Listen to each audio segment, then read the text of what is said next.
for asking that question. I think anyone working on development issues, any social entrepreneur, and every policy leader in India has a lot to say about this because and feels very strongly about this, as do I, because we feel that climate change is something that touches and that is going to touch the life of practically everyone living in this region. So that's that's almost one third of the global population, and we often feel that this topic is not covered nearly enough by journalists in South Asia. So as an example, actually most of the projects that I discussed with you on this webinar, including the Bungru project, including the Assam flood evacuation system, including most projects from South Asia that I've seen and admired over the years, almost none of them get any local coverage at all. So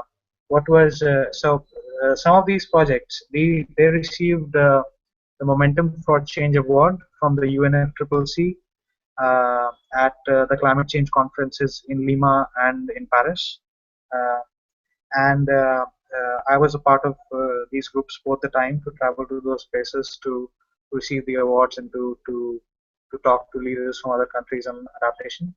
And we were really surprised to see that journalists from other countries, mostly from developed countries, from Europe and from the US, were much more interested in covering our stories than journalists from South Asia. So you can actually see some of the best journalism with regards to climate change adaptation and climate change mitigation with regards uh, to to rural India, with regards to social entrepreneurship in newspapers like The Guardian and the BBC, in New York Times, even in the Wall Street Journal. And you're much less likely to come across such stories in Indian publications. I mean, there are exceptions, of course. The Hindu has been excellent in covering development journalism, but in general, I would urge uh, journalists and trackers and budding journalists who are interested in climate change to to meet social entrepreneurs, to meet communities, to visit rural India and to cover these issues. So because and journalists have a very important role to play.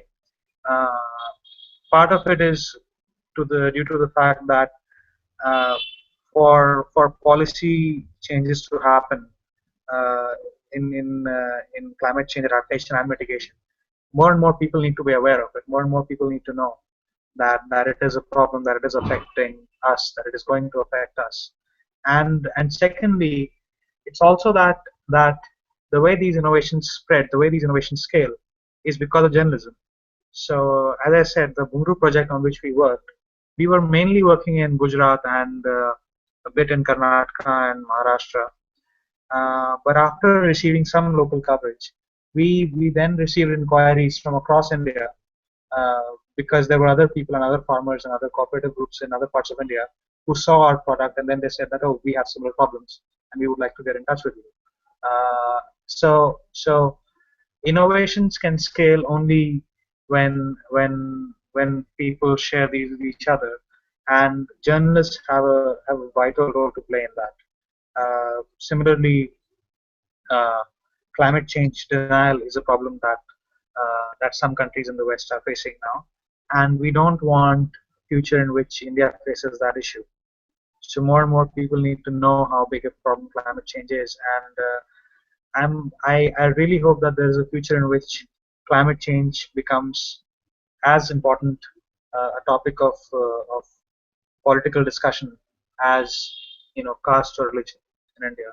So again, for that to happen, it's our journalists who have to act. So journalists must share stories stories of of the truth, of stories of what's happening, how people are affected, and also stories of hope, of social entrepreneurs and grassroots level grassroots level development workers who are putting in great efforts at changing the state of climate change adaptation.